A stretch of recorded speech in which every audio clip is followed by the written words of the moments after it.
Play clock at 5. Pass is intercepted at the goal line by Malcolm Butler. Unreal. They tried to go here, but he beats him to the punch. And I'm sorry, but I can't believe the call. Me neither. I cannot believe the call. You've got Marshawn Lynch in the backfield. You've got a guy that's been borderline unstoppable in this part of the field. I can't believe the call. All right, man. So, as you've seen that play earlier, man, it's obvious that this might be one of the worst play calls of all time. Everybody and their mama thought that this was just one of the worst play calls, one of the worst plays you could even run, knowing that you have Marshawn Lynch in the backfield behind the 1 yard line. Well, let's just skip Bayless, of course. But without knowing, though, like this play right here basically changed the whole future of the Seattle Seahawks franchise, to which we never thought it would come down to what we're going through right now. And Mr. Unlimited, Russell Wilson, is taking most of the flack for what happened back then, that very Super Bowl, to what is going on with him right now. The same accountability as the rest of us. We're bashing the defense. I need you to at least mention his name in the team meeting room. But there wasn't enough years difference for the accountability thing to be like that. Well, he was young. It's like, well, he was a year younger than us. Like, he ain't that young. When you got 52 guys being held to a certain standard, you got one guy not being held to the standard, then it's going to cause some friction. After a while, it had to get to the point where he chose Russ or the defense. And after the Super Bowl loss, he kind of made it pretty clear who he was choosing. And then you hear the truth from Pete for the first time, after the game. Coach Carroll is funny. He is funny. He is funny. You went 10 years keeping everything tight in the locker room. Let's keep it tight. As soon as this man leaves, you let it all air out. Well, I guess you only protect the team when you own the team, kid. Exactly.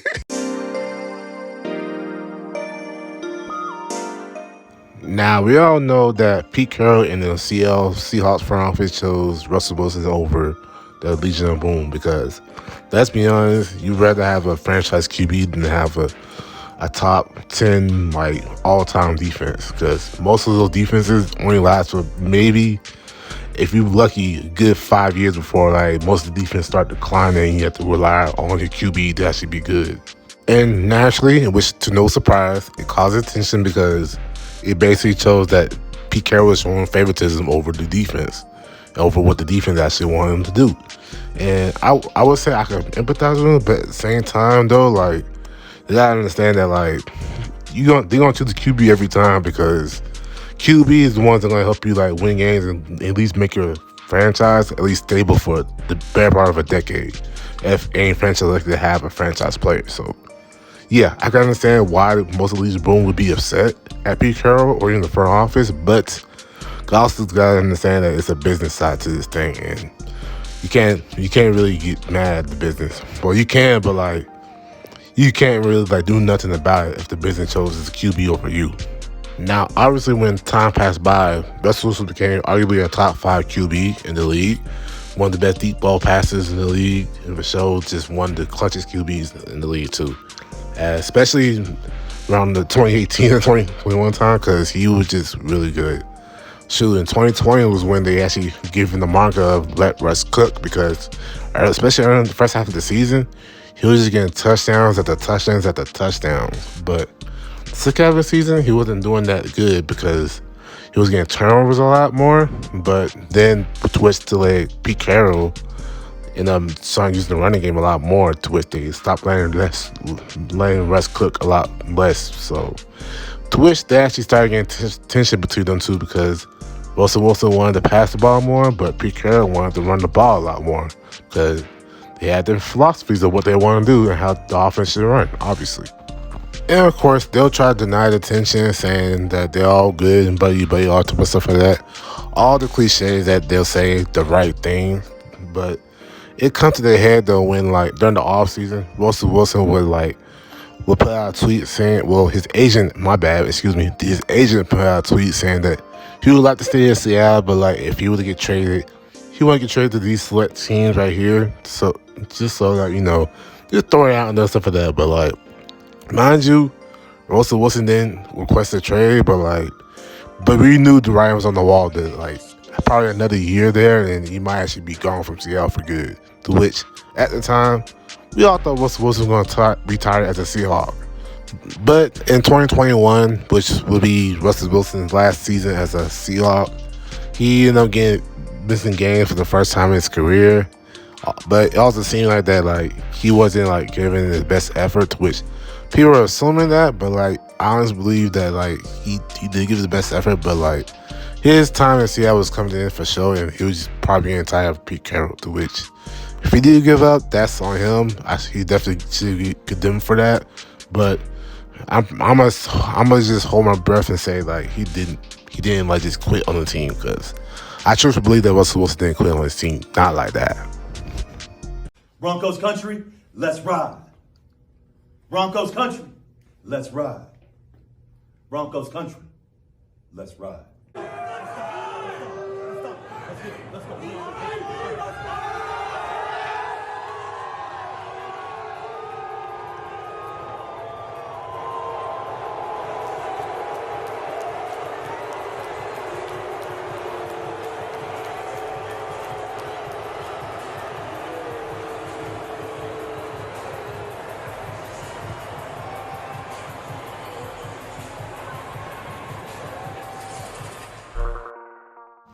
But during the summer, we were getting that big bombshell news that Russell Wilson got traded to the Denver Broncos.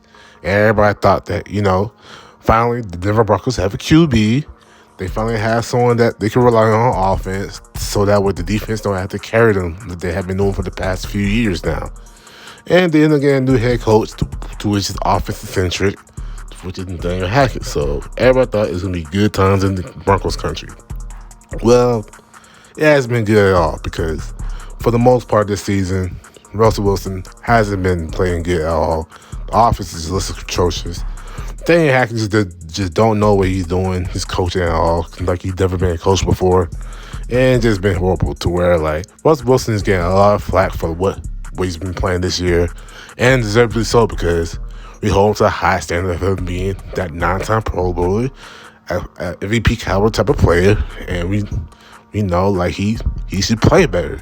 I also get the fact that, like, he's in a new offense. It takes time for him to develop the chemistry, all type of stuff like that, and that he should give him time. Well, it goes both ways, in my opinion, which is why I'm split in the middle when it comes to that situation, when it comes to Russell Wilson and the Denver Broncos. And let me just say this, though. Like, he's been playing bad, and he's been called out by most of the sports media, especially like a guy like Shannon Sharp, who spends most of his career as a Denver Bronco, and he's just calling him out, basically telling him that, like, he just burned out the stove, burned out the whole kitchen, bro, because he's honestly not cooking nothing at the moment. He's been playing that bad. Like, it really has been an eyesore to watch, honestly. And if you've been on social media, especially on Twitter, they've been, like, roasting Russell Wilson out the man. It's just been ridiculous how they just been roasting Russell Wilson, bro. They even went as far as to, like, him mocking him with his Broncos country let's ride thing, bro. They even actually having a follow-up of Russell Westbrook to him, to which basically both Russell was just playing bad at the same time. Shoot, there even guys where they even, like, made fun of him for the fact that, like, recently when Russell Wilson said that he was doing high knees during the plane ride to London, shoot, to which Justin Tucker ended up making a joke out of that. This guy. Let's talk to us a little bit, J Tuck.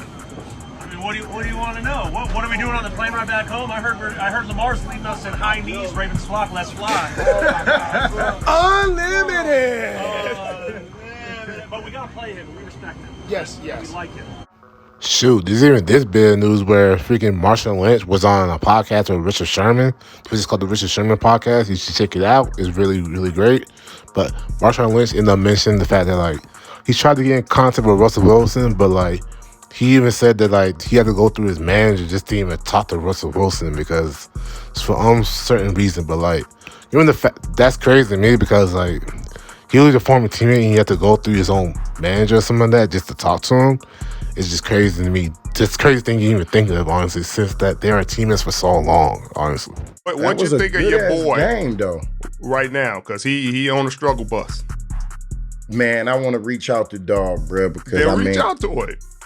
You know it His ain't manager. that. You know it ain't. Man, His come on, manager. nigga. If I can't call you direct, nigga, then I ain't calling you. Especially, nigga, if I done went to war with you.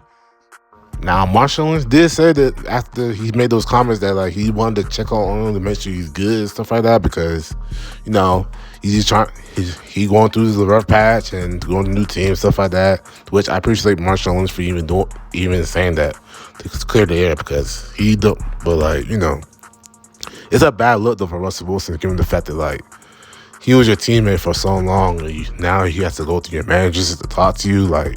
You like some kind of big celebrity or something like that. Like just because you married to Sierra don't mean that you should be like that to your former teammates. Someone you went to war with, someone that you won and lost the Super Bowl with too. So I kind of don't like him for doing that. But overall, when it comes to Russell Wilson, I'm split down the middle when it comes to the hate because he deserves some of the hate for like some of the stuff, and there's some of the hate that like he don't deserve, like the fans like booing him out of the building, the Seattle fans for that. He didn't deserve that at all. Now, whatever happened to him in the front office stuff, that's on them. They might hit for that. But like right now, Russell Wilson is becoming public enemy number one, if not 1A to somebody's 1B, because it is getting a little bit out of hand to me. But like I see why like there's some hate towards him though. I see why. But that's my opinion on that though. That's gonna be it for the video, man. I appreciate y'all watching. It took a little longer than I should to make the video, but I just wanted to somewhat tell you like what's going on and like give you somewhat of my opinion on this because it just needs to be talked about honestly at this point in life. But if you like the video, like, comment, subscribe, and share the video. It'll mean a lot and definitely appreciate it. But this is Nas Lee 27 in the building, about to sign out. I'm about to catch y'all in the next video. Y'all have a great day.